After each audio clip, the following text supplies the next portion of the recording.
Hi and welcome back to the channel. I am going to do something a little bit different today. I am going to do a spoiler talk review of Joker. Cause Kat and I, we just saw it the other day, and well, both of us kind of had to let the movie sink in, and I really felt like I had a lot to say, or at least a lot to talk about with this movie and the character Joker overall and the performance and everything. But let me just start with our quick thoughts on the movie overall. We loved it. We both absolutely loved the movie. But it was a very, very hard watch, of course, and we had to let some of it sink in.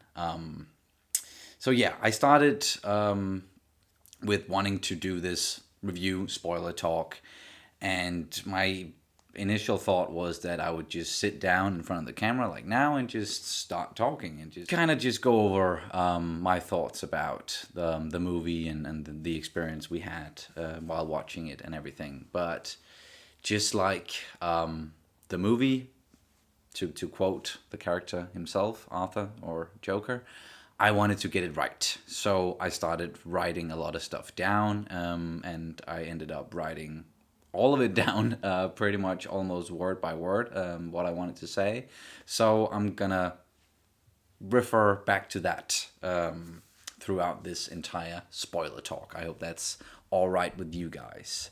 Compared to like other movies where I absolutely loved it the first time I saw it in theaters, and I had this feeling going out. I've had that with other movies, but a lot of the time those movies, or I wanted to go back and watch them immediately, maybe because they were very entertaining or something happened that I wanted to watch again, some very cool scenes. The Dark Knight is a very good example of that. I wanted to watch The Dark Knight as soon as I got out of the theater, watching it the first time. I wanted to watch it again and see all the great scenes and action scenes, and especially the ones with Heath Ledger, because back then everybody was kind of, yeah, surprised that he could turn out such an amazing performance. And yeah, I'm not going to get too much into that. I still want to go back and see this movie, especially because there is a lot of stuff that we probably did not catch, because it's a very layered movie. And if we went back then, or if we watch it again, then we would probably get to see a lot of the scenes in a whole new perspective, especially because of the way the movie is structured and narrated. I will get into some of that through the spoiler talk. So yeah, speaking of what happened in the movie, I'm going to go through some of the scenes more like into detail, and then just talk about the movie overall. But let's just start with one of the earliest scenes where we really get to see this very violent side of the character Joker, or of Arthur Fleck. The train scene and the way it happened. Because yeah, he was sitting there in the train, and then these young, rich, white dudes, they started harassing this poor woman. And at first, you're maybe thinking, okay, is he gonna, like, come to her defense or something? Is he going to defend her? But no, he merely just gave her a kind of a look, sort of. And then he started laughing, the uncontrollable laughter. And then they shifted their attention towards him, because that's of something different and out of the ordinary. And those types of people, they seem like they tease those who are different than others. There's a lot of those kinds of people out there, unfortunately. But yeah, they set their sights on Arthur, and boy, did they end up regretting that, because he just snapped and gunned all three of them down. Even like the last of them managed to flee, but he ran after that person and shot him in the back as he was running up the stairs, which is that's not a nice sight. That's very hard to watch, especially the way he did it, because it was so sudden. It was such a snap in a way. But what's interesting here about this scene is how it was interpreted afterwards and like throughout the entire movie. Like this was actually some kind of political statement almost. Like that was what the media was trying to make it out to be. And this whole thing about yeah, the media, them doing it, they're actually creating that narrative and setting off a lot of stuff that's going to happen in the movie. He is kind of the catalyst in this, like what he does trickles down and it affects a lot of the other stuff that's going on in this movie, but it's more the media's interpretation of what he's doing that affects other people's desire to show the rich that yeah, they don't want to be pushed around no more and all that. So there's this whole political side to it that I'm fairly certain that Arthur Fleck he did not intend at all. There was nothing political about these killings. It was simply because those three guys they were assholes and treated him badly, and he defended himself. And he went too far, obviously. But yeah, he defended himself. So yeah, and then I'm just gonna jump into like the following scene or the extension of the train scene because I kind of see that as the same sequence almost in a way. But he goes into this bathroom afterwards, or he runs away and gets into this bathroom, and any normal person would probably start hyperventilating, freaking out, staring into the mirror and going like, what have I done? And all that. But no, there was nothing of that. Nothing. Not at all. He just walked in there. And then, of course, the way they shot it was very clever because they focused on his feet first and the way they move. And you're not very sure, like, what the hell is he doing? And he just starts dancing and moving around and like it's like almost like he was in a state of euphoria or something. Like he was floating and yeah, it was just a very weird reaction to that whole thing, but certainly something that it's very much true to that character or to the Joker character, that the Joker doesn't do anything the way normal people do it. So his reaction to killing people would not be normal. So yeah, that was a very, very interesting scene. I'm gonna move on to the next one. Another interesting scene in this is in Sophie's apartment. This is like way later in the movie. With yeah, Sophie, she's the neighbor or the love interest, I guess you could call her that throughout the movie.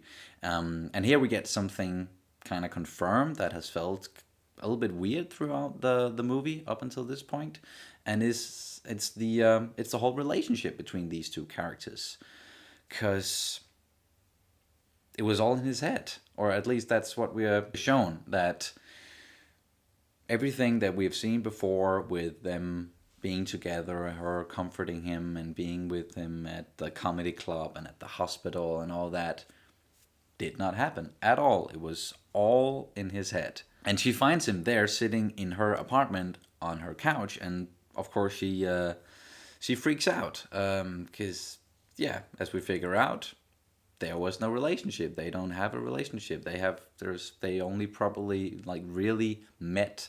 The only scene that is maybe true from what we saw earlier was that one scene where they met in the elevator, and she did that gun to her head thing, and he did the same thing afterwards. And I think that's probably the only real scene that we got there with those two people up until this point. And then he just leaves the apartment, which kind of leads you to think, did he kill her? Or, because like there's sirens afterwards. Clearly you can hear sirens, you can see the lights. But they arrive a little quick, and like who called them, if that? There's also the question of like her daughter.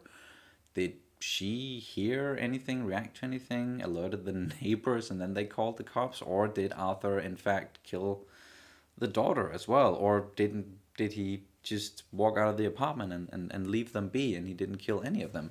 That's kind of left up to interpretation, and I think that was on purpose But one thing and this is just a very, very, very, very small nitpick, because overall I just enjoyed every second of this movie. But the flashbacks in this scene where we see that she wasn't there at certain in certain scenes where we thought she was there, or she was there in his head, Sophie. We probably didn't need those flashbacks, but it's such a minor thing that yeah. But all of what happens here, this kind of leads to the Joker, or Arthur Fleck. He's a very unreliable narrator. How much of what we saw actually happened throughout the movie? There's like plenty of theories out there about all this that I encourage you guys to check out. Some of them are a bit out there. Some of them are very plausible. But the fun thing about these movies are, or movies like these, are that people can talk about them afterwards, and you can have, or we can have, different interpretations of what happened and what certain things might mean.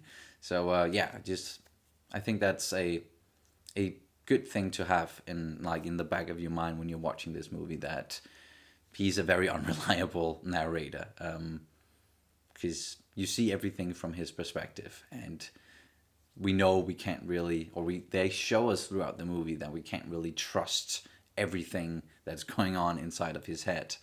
So that's yeah, as I said, many theories out there about that.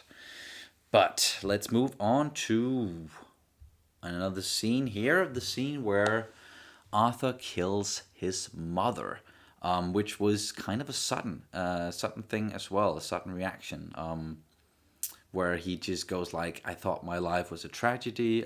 Turns out it's a fucking comedy," and he just, yeah, chokes her with the with the fucking pillow.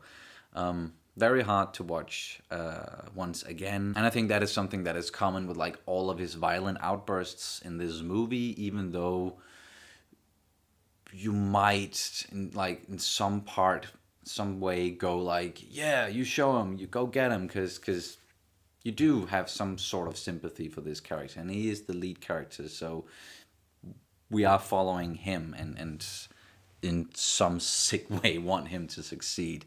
But it's just the way he's violent, the way he does it. It's not nice to watch. It's not entertaining in that way. It's very unsettling whenever he's being violent or anything like that. So it's not enjoyable in that sense. So that's what I also mean about the whole.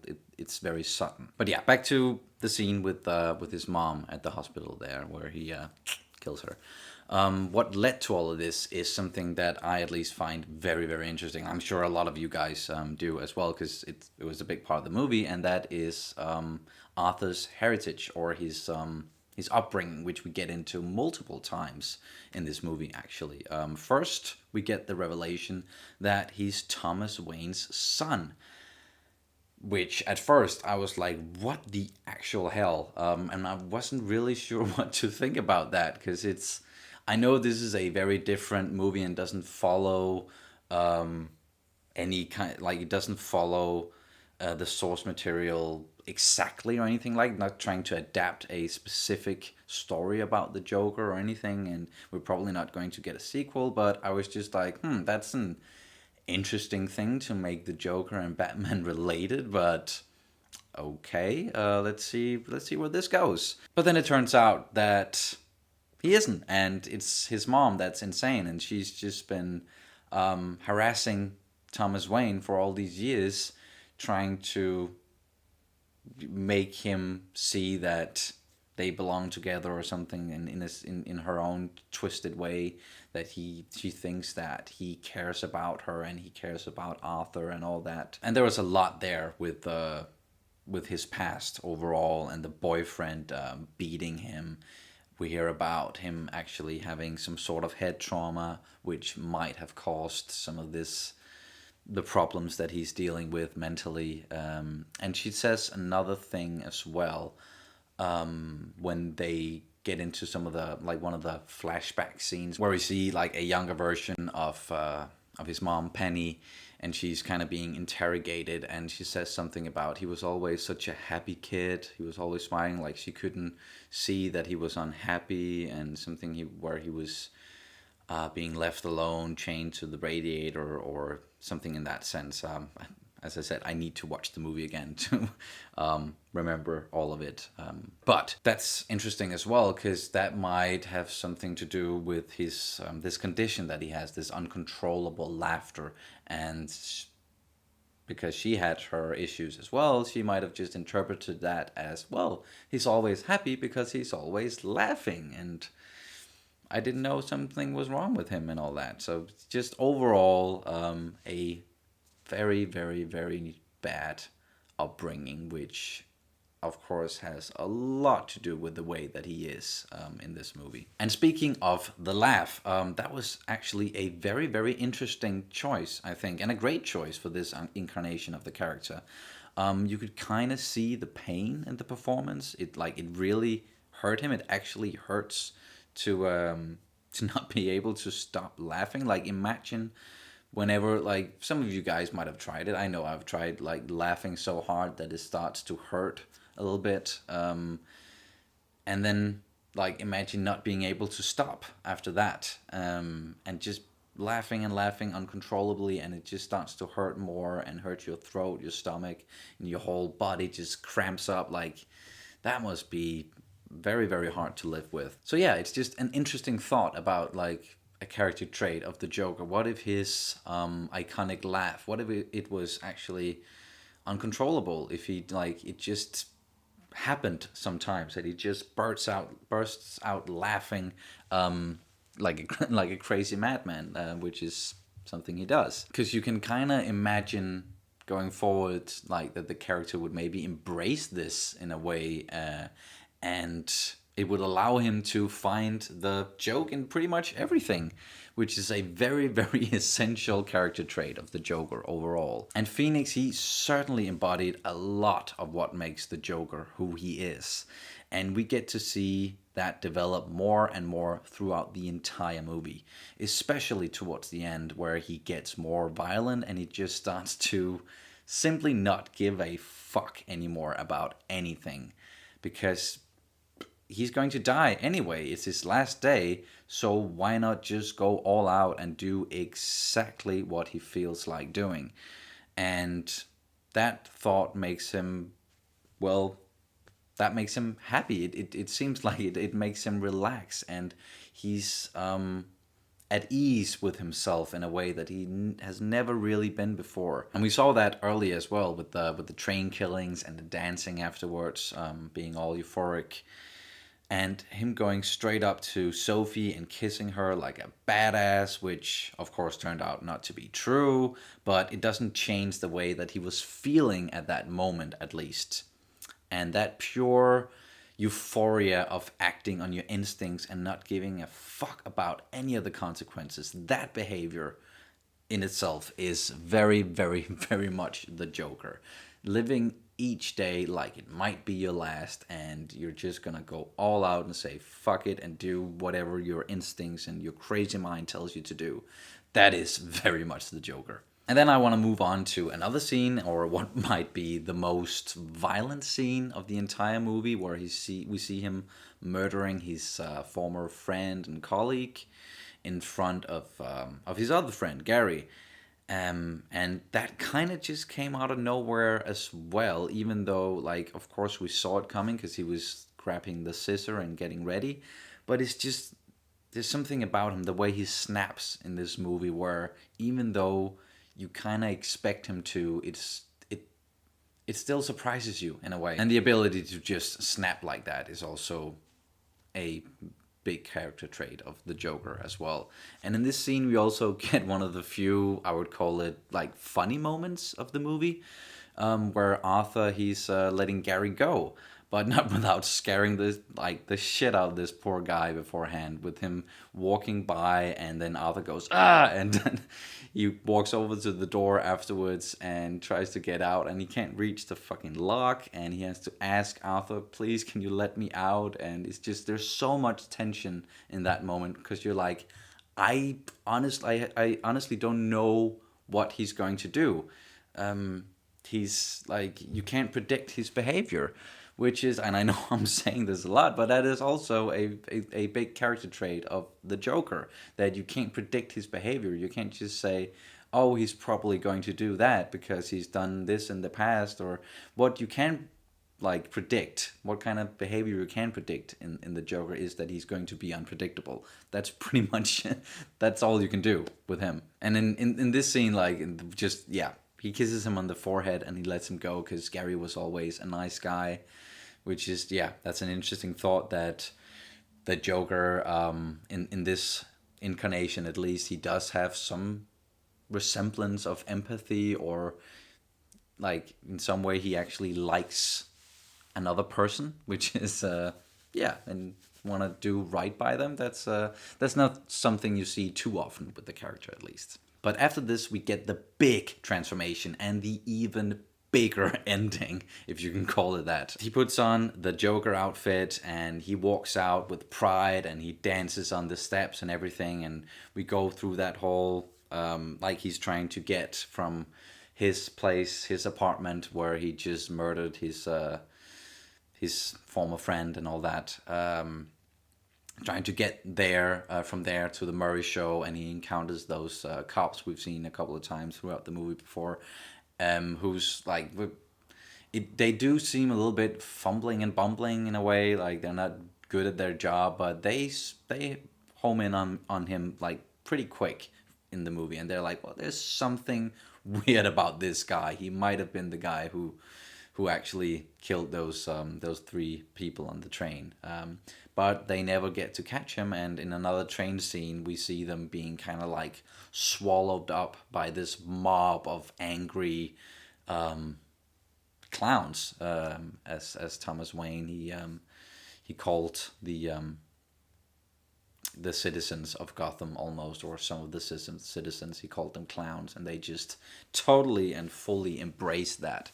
And that was a scary scene as well, like seeing those police officers like kind of just being devoured by the crowd and disappearing into this angry mob. Yeah, that was hard to watch as well. But Joker, of course, he manages to escape them and make his way to Murray's talk show, and this is where we get into like the big finale, or the really big scene of it all, in the end here with the Murray talk show scene.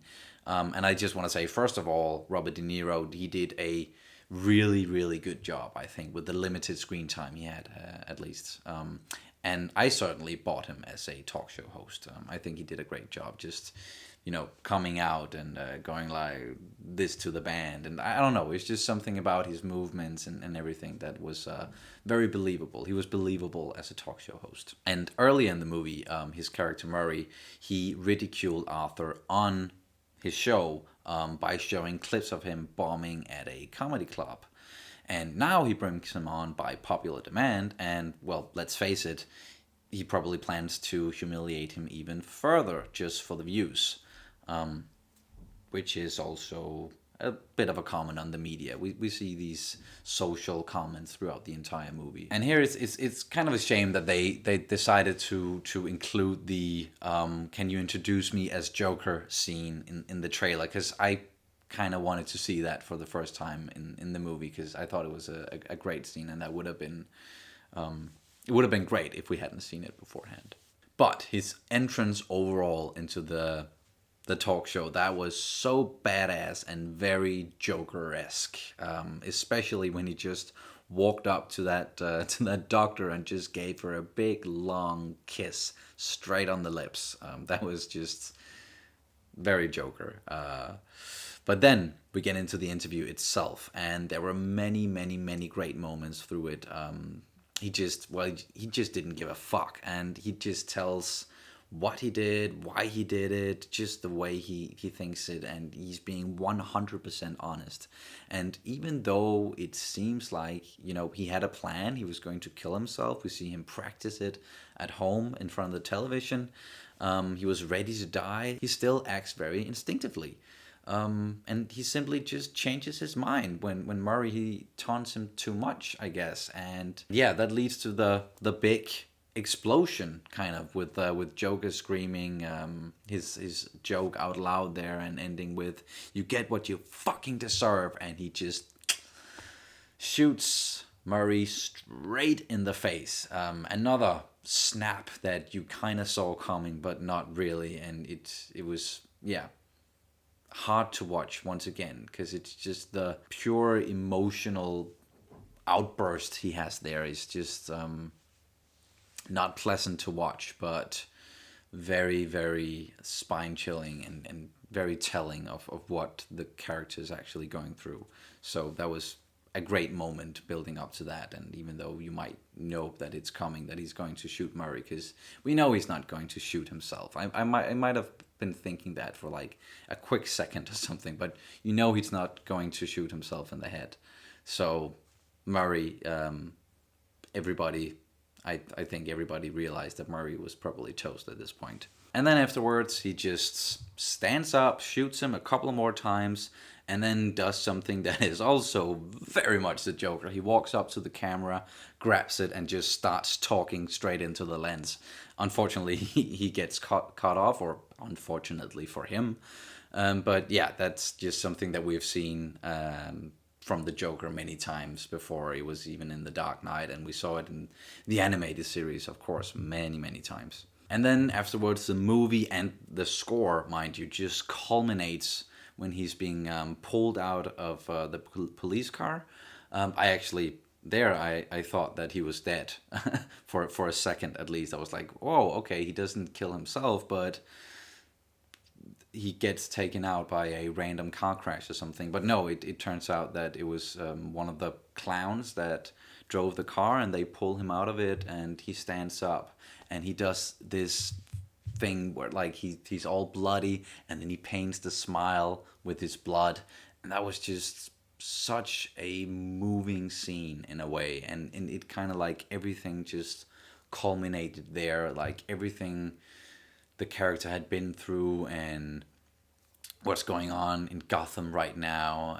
So all of the events just kind of led up to this moment where he's standing there and he's looking around and people are cheering and there's chaos and mayhem and disorder and everything just going on all around him, and he's just like, I'm home. This is where I'm meant to be. This is who I am meant to be. Put on a happy face or a smile, and yeah, that was such a great scene. And just to comment on the score overall, wow.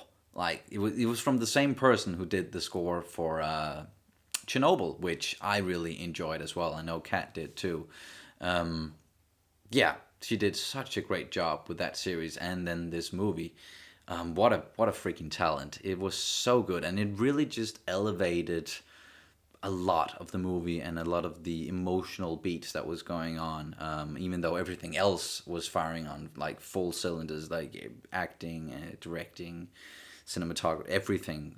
It works really well, and it's just overall one of the best movies I've seen in a long time. I think, like, the more I think about it, it just strikes me in all the right and wrong places, if that makes any sense, because it is hard to watch, and it's not something that I want to watch, as I said, immediately again, even though I do want to watch it. It's just, yeah, really enjoyed this movie, even though it left quite an impression on me. So yeah, at the end here, now that we have gone through much of the movie and what happened and my thoughts on it, at least, I just want to address something that many others are talking about, at least, when they talk about this movie, and it is comparing Joaquin Phoenix and his performance to the other Jokers, and comparing to other Batman movies or series that's happening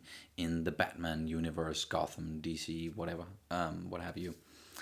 And for me, at least, it is really, really, really hard to compare this to anything else that has come before it. Because this portrayal, while, as I mentioned many times, still being true to the character of the Joker, the movie was just very different. It's almost like a whole other genre. And in this movie, a very big thing that's different from what we've gotten before is that there's no counterpart to the Joker. there's no Batman. There's no yin and yang going on here.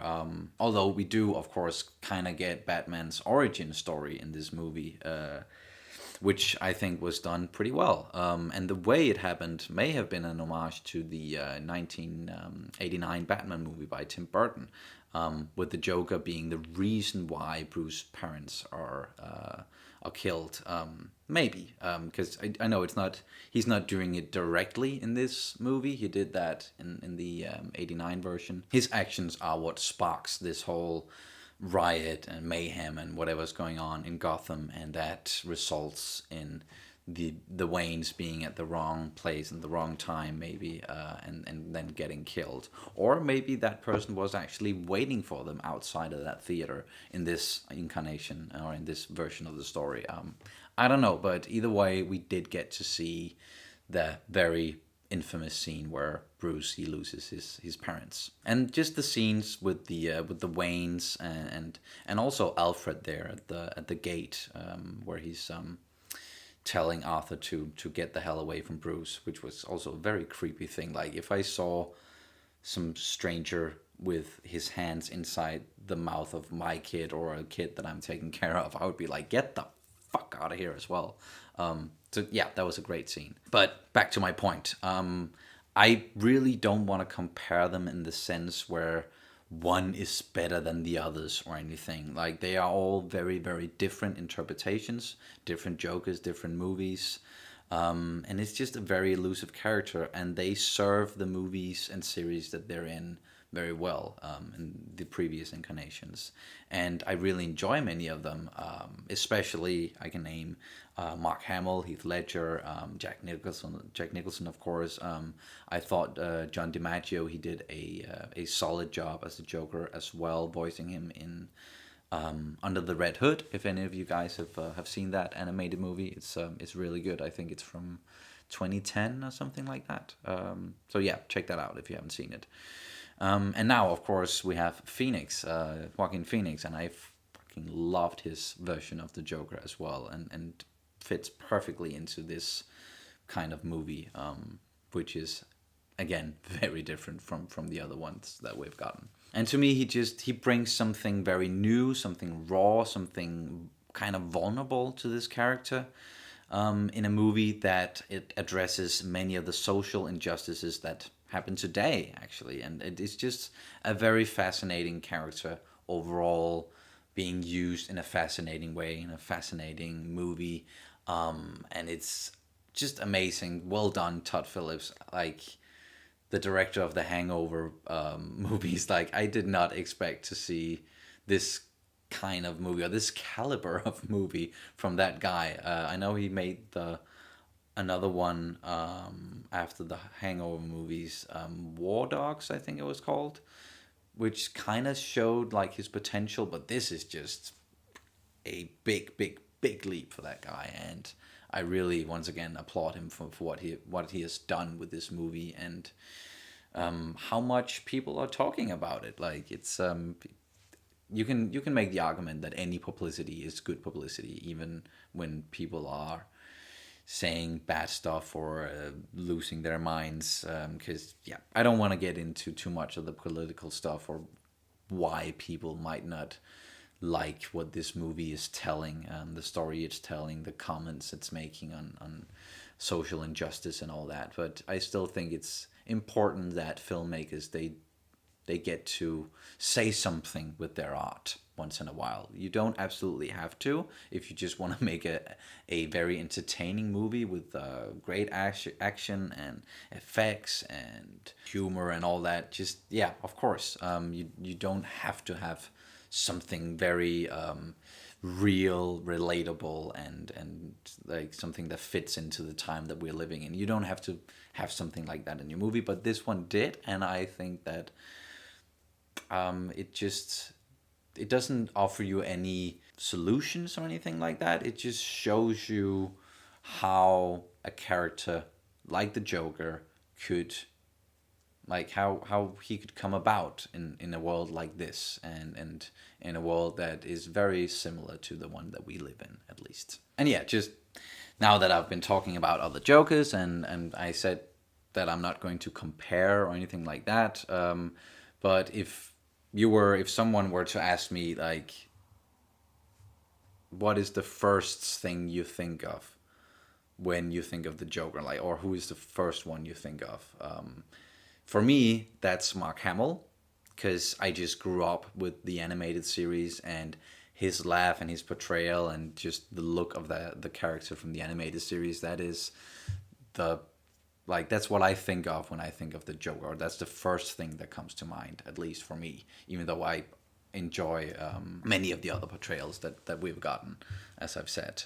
But that's just, to me, that's he will always be the Joker for me, because that's just what I grew up with, and not taking anything away from any of the other actors, and especially not Joaquin Phoenix, who once again, phenomenal, phenomenal, phenomenal job, and it's like just if you just try to take all the comic book stuff out of it and all like the fact that the character is called the Joker and all, if you strip all of that away, it's still an amazing, amazing movie and an amazing performance that really has something to say. Once again, I don't want to say that it's better or worse than anything that's come before it, but I just really, really enjoyed this version of the Joker, at least. So yeah, that was a long one. I've gone on for quite a while now, and there was, as I said at the beginning, a lot to talk about, and it was probably a good idea that I wrote a lot of it down. And sorry if it